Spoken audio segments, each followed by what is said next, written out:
ജീവിതത്തിന്റെ ഏറ്റവും കൈപ്പേറിയ സത്യം ഇതാണ്: നല്ല കാര്യങ്ങൾ അത്ര പെട്ടെന്ന് എളുപ്പത്തിൽ ലഭിക്കില്ല. ആരെങ്കിലും നിങ്ങളുമായി ഒരു ബന്ധം തുടരാൻ ആഗ്രഹിക്കുന്നില്ലെങ്കിൽ സ്വയം അവരുടെ ജീവിതത്തിൽ നിന്ന് ദൂരേക്ക് മാറി നിൽക്കുക. കാരണം സമയം അവരെ വിലമതിക്കാനും നിങ്ങളെ ക്ഷമിക്കാനും തനിയെ പഠിപ്പിച്ചുകൊള്ളും. ഈ ലോകം ചീട്ടുകളിയിലെ കാർഡുകൾ പോലെയാണ് നമ്മളോട് കളിക്കുന്നത്. ജയിച്ചവനും അതിനെ വലിച്ചെറിയും, തോറ്റവനും അതിനെ വലിച്ചെറിയും. ജീവിതം ജീവിച്ചു തീർക്കണമെങ്കിൽ പ്രതിസന്ധികളും വേദനകളും ഉണ്ടാകും. കാരണം മരിച്ചു കഴിഞ്ഞാൽ പിന്നെ തീ പൊള്ളുന്ന സുഖം പോലും അറിയാൻ കഴിയില്ലല്ലോ. എല്ലാവരെയും ഒരേപോലെ സന്തോഷിപ്പിക്കുക എന്നത് ജീവനുള്ള തവളകളെ തരാസിൽ വെച്ച് തൂക്കുന്നതുപോലെ ബുദ്ധിമുട്ടേറിയ കാര്യമാണ്. ഒന്നിനെ ഇരുത്തിയാൽ മറ്റൊന്ന് ചാടിപ്പോകും. നിങ്ങളോട് തർക്കിക്കുന്നവരെ ഓർത്ത് ഭയപ്പെടേണ്ട, പകരം ഉള്ളിൽ ചതി ഒളിപ്പിച്ചു വെച്ച് പെരുമാറുന്നവരെ ഓർത്ത് ഭയപ്പെടുക. ഈ ലോകത്തിൽ ഒരിക്കലും നിങ്ങളെ മറ്റാരുമായും താരതമ്യം ചെയ്യരുത്. അങ്ങനെ ചെയ്താൽ നിങ്ങളെ തന്നെയാണ് അപമാനിക്കുന്നത്. വിജയിച്ച ഒരാൾ എപ്പോഴും സന്തോഷവാനായിരിക്കണം എന്നില്ല. എന്നാൽ സന്തോഷമായിരിക്കുന്ന ഒരാൾ ജീവിതത്തിൽ തീർച്ചയായും വിജയിക്കുക തന്നെ ചെയ്യും. ഏതു ദിവസം നിങ്ങളുടെ പുഞ്ചിരിയുടെ യജമാനൻ നിങ്ങളാകുന്നുവോ അന്നു മുതൽ നിങ്ങളെ കരയിപ്പിക്കാൻ ആർക്കും കഴിയില്ല. സ്വയം അത്രത്തോളം യോഗ്യനാവുക. ഇന്ന് നിങ്ങളെ നോക്കി പരിഹസിക്കുന്നവർ നാളെ നിങ്ങളെ ഒരു മാതൃകയായി ചൂണ്ടിക്കാണിക്കണം. സ്വന്തം തെറ്റുകളെ തെറ്റാണെന്ന് പറയാൻ ധൈര്യമില്ലാത്തവരാണ് ഈ കാലം മോശമാണ് എന്ന് മറ്റുള്ളവരോട് പറയുന്നത്. മനസ്സുകൊണ്ട് ശക്തനായ ഒരാൾക്ക് മാത്രമേ മറ്റുള്ളവർക്ക് മാപ്പ് നൽകാൻ കഴിയൂ. ഉള്ളിലൊന്നുമില്ലാത്ത പൊള്ളയായ മനുഷ്യർ എപ്പോഴും പ്രതികാര ചിന്തയുടെ തീയിലാണ് ജീവിക്കുന്നത്. ഒരു മാസം കൊണ്ടോ ഒരു വർഷം കൊണ്ടോ എന്ത് സംഭവിക്കുമെന്ന് ആലോചിക്കരുത്. പകരം വരുന്ന 24 മണിക്കൂർ കൊണ്ട് എന്ത് മാറ്റമുണ്ടാക്കാമെന്ന് ചിന്തിക്കുക. നിങ്ങളെക്കൊണ്ട് അവർക്ക് ഒരു ആവശ്യവുമില്ലാത്ത ദിവസം വരും. അന്നേരം മാത്രമേ ഒരാളുടെ യഥാർത്ഥ മുഖം പുറത്തുവരൂ. തിരിച്ചു മറുപടി പറയുന്നത് തെറ്റായ കാര്യമായിരിക്കാം. പക്ഷെ നിങ്ങളെല്ലാം കേട്ടുകൊണ്ട് മിണ്ടാതിരുന്നാൽ ആളുകൾ സംസാരിക്കേണ്ട അതിരുകൾ മറന്നുപോകും. 1 മിനിറ്റ് കൊണ്ട് ജീവിതം മാറിമറിയില്ല. പക്ഷേ 1 മിനിറ്റ് ഇരുന്ന് ചിന്തിച്ചെടുക്കുന്ന നല്ലൊരു തീരുമാനത്തിന് നിങ്ങളുടെ ജീവിതം തന്നെ മാറ്റിമറിക്കാൻ കഴിയും. ബുദ്ധിശൂന്യനായ ഒരാളോട് തർക്കിക്കുന്നത് കവളിലിരിക്കുന്ന കൊതുകിനെ അടിച്ചുകൊല്ലാൻ ശ്രമിക്കുന്നതുപോലെയാണ്. കൊതുക് ചത്താലുമില്ലെങ്കിലും നിങ്ങളുടെ കവളത്ത് ഒരടി ഉറപ്പാണ്. സൗഹൃദത്തിലും ബന്ധങ്ങളിലും നിങ്ങൾക്ക് മറക്കാൻ സാധിക്കുന്ന അത്രയും തുക മാത്രം കടമായി നൽകുക. ഇല്ലെങ്കിൽ പണവും പോകും, ആ ബന്ധവും നഷ്ടപ്പെടും. പലപ്പോഴും കള്ളം പറയുന്നവരുടെ വാക്കുകൾ കേൾക്കാൻ വളരെ മധുരമുള്ളതായിരിക്കും. എന്നാൽ സത്യസന്ധനായ മനുഷ്യന്റെ വാക്കുകൾ എപ്പോഴും കയ്പുള്ളതായിരിക്കും. ആരെങ്കിലും വിലമതിക്കണമെങ്കിൽ അവർ ജീവിച്ചിരിക്കുമ്പോൾ തന്നെ ചെയ്യുക. മരണശേഷം വെറുക്കുന്നവർ പോലും പറയും അയാൾ നല്ലൊരു മനുഷ്യനായിരുന്നു എന്ന്. നിങ്ങളുടെ പുറകിൽ നിന്ന് സംസാരിക്കുന്നവരെ ഒട്ടും ശ്രദ്ധിക്കേണ്ടതില്ല. കാരണം നിങ്ങൾ അവരെക്കാൾ 2 അടി മുന്നിലാണെന്നതിന്റെ തെളിവാണത്. എന്റെ ജീവിതത്തിൽ പറ്റിയ 3 തെറ്റുകൾ: എല്ലാവരെയും വളരെ പെട്ടെന്ന് വിശ്വസിച്ചു, എല്ലാവരെയും എന്നേക്കാൾ കൂടുതൽ പരിചരിച്ചു, ആരോടും ഒരിക്കലും ചതി ചെയ്തില്ല. വിധിയും പങ്കാളിയും ചിലപ്പോൾ നമ്മളെ ബുദ്ധിമുട്ടിച്ചേക്കാം. എന്നാൽ അവർ നമ്മളെ പിന്തുണച്ചു കഴിഞ്ഞാൽ പിന്നെ നമ്മുടെ ഭാഗ്യം തന്നെ മാറിമറിയും. ജീവിതം എപ്പോഴും സ്വന്തം താൽപര്യപ്രകാരം ആസ്വദിച്ച് ജീവിക്കണം. മറ്റുള്ളവരുടെ സന്തോഷത്തിനു വേണ്ടി ജീവിച്ചാൽ സിംഹത്തിനു പോലും സർക്കസിൽ നൃത്തം ചെയ്യേണ്ടി വരും. ചില ആളുകളെ ഉപേക്ഷിക്കുന്നത് വളരെ അനിവാര്യമാണ്. നമ്മൾ അവരെ ഉപേക്ഷിച്ചില്ലെങ്കിൽ അവർ നമ്മളെ ഒന്നിനും കൊള്ളാത്തവനാക്കി മാറ്റും. കൂടുതൽ ഭാരം ചുമന്നുകൊണ്ട് നടക്കുന്നവർ പലപ്പോഴും മുങ്ങിത്താഴാറുണ്ട്. അത് സാധനങ്ങളുടെ ഭാരമായാലും ശരി, സ്വന്തം അഹങ്കാരത്തിന്റെ ഭാരമായാലും ശരി. ഇരട്ടത്താപ്പുള്ള മനുഷ്യർക്ക് ജീവിതത്തിന്റെ അവസാനം ഒരു വേഷം പോലും ഭംഗിയായി ചെയ്യാൻ കഴിയില്ല. സന്തോഷത്തോടെ ജീവിക്കാൻ ആഗ്രഹിക്കുന്നുവെങ്കിൽ സ്വാർത്ഥരായ മനുഷ്യരെ ഫോണിൽ നിന്ന് മാത്രമല്ല നിങ്ങളുടെ ജീവിതത്തിൽ നിന്ന് തന്നെ ഒഴിവാക്കുക. ചതി ഒരിക്കലും മരിക്കുന്നില്ല. ഇന്ന് നിങ്ങൾ മറ്റൊരാൾക്ക് നൽകിയാൽ നാളെ അത് നിങ്ങളെ തേടി തിരികെ വരും. ഈ ലോകത്തിന് കള്ളം പറയുന്നവരെയാണ് കൂടുതൽ ഇഷ്ടം. ചെറിയൊരു സത്യം വിളിച്ചു പറയുമ്പോഴേക്കും സ്വന്തം ആളുകൾ പോലും പിണങ്ങിപ്പോകും. തെറ്റായ കാര്യം എപ്പോഴും തെറ്റു തന്നെയാണ്. മിണ്ടാതിരുന്ന് ഭീരുവാകുന്നതിനേക്കാൾ നല്ലത് ഉറക്കെ സംസാരിച്ച് അഹങ്കാരിയാകുന്നതാണ്. യഥാർത്ഥ ബന്ധങ്ങളെ ഹൃദയം കൊണ്ട് അനുഭവിച്ചറിഞ്ഞവർ മാത്രമേ കരയാറുള്ളൂ. സ്വാർത്ഥ താൽപര്യങ്ങൾക്ക് വേണ്ടി ബന്ധം സ്ഥാപിക്കുന്നവരുടെ കണ്ണുകളിൽ നാണമോ കണ്ണീരോ ഉണ്ടാകാറില്ല. ആളുകൾ എവിടെ നിന്നാണ് ഇത്രയധികം കൗശലങ്ങൾ പഠിക്കുന്നത് എന്നറിയില്ല. കൂടെ ജീവിക്കുകയും ചെയ്യും, ഉള്ളിൽ അസൂയ വെച്ച് പുലർത്തുകയും ചെയ്യും. എന്റെ ജീവിതത്തിൽ ചില പ്രത്യേക ആളുകളുണ്ടായിരുന്നു. അവർ വന്നപ്പോൾ ഒരിക്കലും പിരിഞ്ഞുപോകില്ലെന്ന് തോന്നിപ്പിച്ചു. പക്ഷേ പോയപ്പോഴാകട്ടെ അങ്ങനെ ഒരാൾ ജീവിതത്തിൽ ഉണ്ടായിരുന്നതേയില്ല എന്ന രീതിയിലാണ് പോയത്. ആളുകൾ ആദ്യം നമ്മളെ സ്വന്തമാക്കും, അതിനുശേഷമാണ് നമ്മളെ വെറുമൊരു തമാശയാക്കി മാറ്റുന്നത്. ചിലപ്പോഴൊക്കെ മനസ്സിനെ പറഞ്ഞു മനസ്സിലാക്കുന്നതാണ് നല്ലത്. കാരണം എല്ലാ വാശികളും നമുക്ക് സന്തോഷം നൽകണമെന്നില്ല. സ്വന്തം തെറ്റുകൾ പോലും സമ്മതിക്കാൻ തയ്യാറാകാത്തവർ എങ്ങനെയാണ് നിങ്ങളെ സ്വന്തമായി കാണുന്നത്? ഇക്കാലത്ത് ആളുകൾക്ക് അധികാരം സ്ഥാപിക്കാൻ മാത്രമേ അറിയൂ. ബന്ധങ്ങൾ നിലനിർത്താൻ ആർക്കും അറിയില്ല.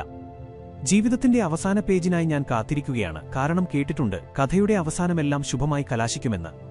ചെറിയ കാര്യങ്ങൾക്ക് പോലും പെട്ടെന്ന് ദേഷ്യപ്പെടുന്നവർ ഉള്ളിൽ മറ്റാരേക്കാളും കൂടുതൽ മറ്റുള്ളവരെക്കുറിച്ച് ആകുലപ്പെടുന്നവരായിരിക്കും. ചെറുപ്പത്തിൽ കഥകൾ കേട്ടാണ് നമ്മൾ ഉറങ്ങിയിരുന്നത്. എന്നാൽ ഇന്ന് സ്വന്തം ജീവിതകഥയോർത്ത് കരഞ്ഞുകൊണ്ടാണ് ഉറങ്ങുന്നത്. നമ്മൾ ജീവിതമെന്ന് കരുതി ഒപ്പം കൂട്ടിയവർ എന്തുകൊണ്ടാണ് നമ്മളെ തനിച്ചാക്കി പോകുന്നതെന്ന് മനസ്സിലാവുന്നില്ല. ഇവിടെ ആരും നമുക്ക് സ്വന്തമല്ല. എല്ലാവരും സമയം കൊല്ലാൻ വേണ്ടി മാത്രം നമ്മളെ സ്വന്തമാക്കുന്നതാണ്. എന്റെ കൂടെയുണ്ടായിട്ടും എന്നെ മനസ്സിലാക്കാത്ത ആ കൂട്ടരിൽ നിന്നും എനിക്ക് ദൂരേക്ക് മാറി നിൽക്കണം. കയ്യിൽ ഒരുപാട് വഴികളുള്ളവർക്ക് ഒരിക്കലും ഒരാളുടെ യഥാർത്ഥ വികാരങ്ങൾ മനസ്സിലാക്കാൻ കഴിയില്ല. നിങ്ങളെല്ലാവർക്കും നല്ലത് മാത്രം ചെയ്താലും ആളുകൾ ഒരിക്കലും നിങ്ങളുടെ സ്വന്തമാകില്ല. ഒരു തെറ്റും ചെയ്യാതെ അനുഭവിക്കേണ്ടി വരുന്ന വേദനകൾ തരുന്ന വിഷമം വളരെ വലുതാണ്. ഒരു കാര്യം സത്യമാണ്, ചിരിക്കുന്ന ഓരോ മുഖത്തിനു പിന്നിലും ഒരുപാട് വേദനകൾ ഒളിച്ചിരിപ്പുണ്ടാകും. ഈ ലോകം വളരെ വിചിത്രമാണ്. ഇവിടെ ആളുകൾ ജീവിതകാലം മുഴുവൻ കൂടെയുണ്ടാകുമെന്ന് വാഗ്ദാനം നൽകി ഒരു നിമിഷം കൊണ്ട് കൈവിട്ടുപോകും. എപ്പോഴും സത്യം പറയുന്ന സ്വഭാവമുള്ളവരെയാണ് ആളുകൾ ഏറ്റവും കൂടുതൽ തെറ്റുകാരനായി ചിത്രീകരിക്കുന്നത്. കുടുംബമെന്നാൽ ഒന്നിച്ച് താമസിക്കുന്നത് മാത്രമല്ല, പരസ്പരമുള്ള സ്നേഹവും ബഹുമാനവും കരുതലും ചേരുമ്പോഴാണ് അത് കുടുംബമാകുന്നത്. മറ്റുള്ളവരെ പറഞ്ഞു മനസ്സിലാക്കാൻ ബുദ്ധിമുട്ടാണെന്ന് തോന്നുമ്പോൾ സ്വയം മാറി നിൽക്കുന്നതാണ് ഏറ്റവും നല്ലത്.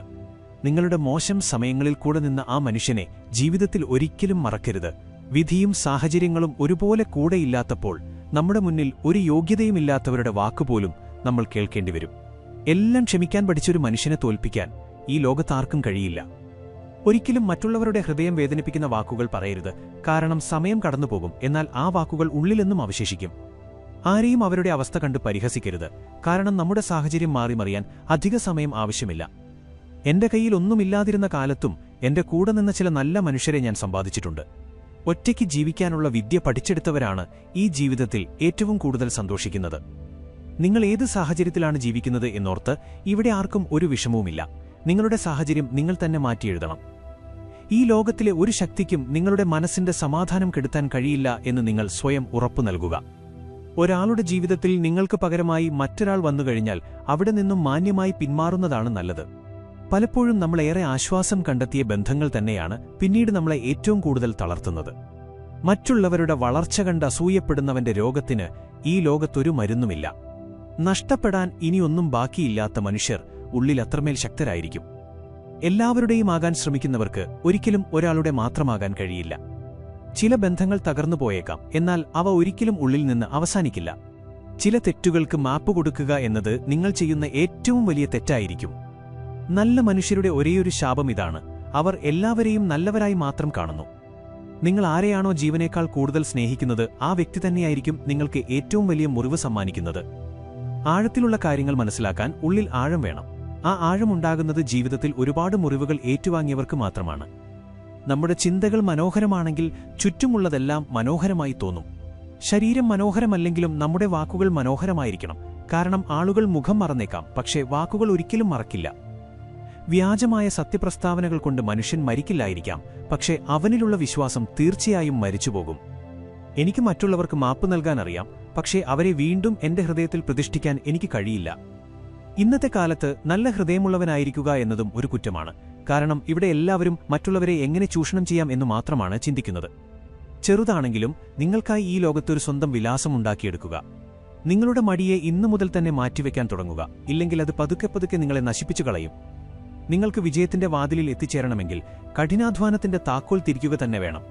നിങ്ങളുടെ കഴിവുകളെ അത്രത്തോളം ഉയർത്തുക. മറ്റുള്ളവർ അവരുടെ യോഗ്യത എന്താണെന്ന് സ്വയം തിരിച്ചറിഞ്ഞുകൊള്ളും. കൂട്ടത്തിലിരുന്ന് ബഹളം വയ്ക്കുന്നവർ ആ കൂട്ടത്തിൽ തന്നെ അവശേഷിക്കും. എന്നാൽ നിശബ്ദമായി അധ്വാനിക്കുന്നവർ ലക്ഷ്യത്തിൽ എത്തിച്ചേരുക തന്നെ ചെയ്യും. വരൂ, നമുക്ക് നമ്മുടെ വിധിയെ ഒരു പുതിയ വഴിയിലേക്ക് തിരിച്ചുവിടാം. കഠിനാധ്വാനം കൊണ്ട് ലക്ഷ്യത്തിലേക്കുള്ള എല്ലാ തടസ്സങ്ങളെയും തച്ചുടയ്ക്കാം. ഈ ലോകത്തിലെ ഏറ്റവും നല്ല മരുന്നാണ് ഉത്തരവാദിത്തം.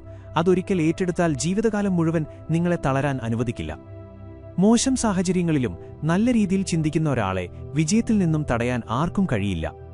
കഠിനാധ്വാനം ചെയ്യാൻ ആരും ആഗ്രഹിക്കുന്നില്ല, പക്ഷേ സാഹചര്യങ്ങളും ഉത്തരവാദിത്തങ്ങളും നമ്മളെക്കൊണ്ട് അത് ചെയ്യിക്കുകയാണ്. ആളുകൾ നിങ്ങളെ ബഹുമാനിക്കുന്ന, നിങ്ങളെ നഷ്ടപ്പെടുമെന്ന് ഭയപ്പെടുന്ന ആ ഒരു നിലയിലേക്ക് നിങ്ങളുടെ ജീവിതത്തെ എത്തിക്കുക. നിങ്ങൾ മടിച്ചിരിക്കുമ്പോൾ എല്ലാം കഠിനമായി തോന്നും, എന്നാൽ നിങ്ങൾ കഠിനാധ്വാനം ചെയ്യാൻ തുടങ്ങിയാൽ എല്ലാം എളുപ്പമായി മാറും. ഏതൊരു ജോലി ചെയ്യാനാണോ നിങ്ങൾക്കൊട്ടും താൽപ്പര്യമില്ലാത്തത്, ആ ജോലി ചെയ്യാൻ ഏറ്റവും അനുയോജ്യമായ സമയം അതുതന്നെയാണ്. തടസ്സങ്ങൾ എല്ലാവരുടെയും വഴിയിലുണ്ടാകും. ചിലർ തളർന്നുപോയി വിധിയെ കുറ്റപ്പെടുത്തുമ്പോൾ മറ്റു ചിലർ വിധിയോട് പോരാടി സ്വന്തം ചരിത്രം തിരുത്തിക്കുറിക്കുന്നു.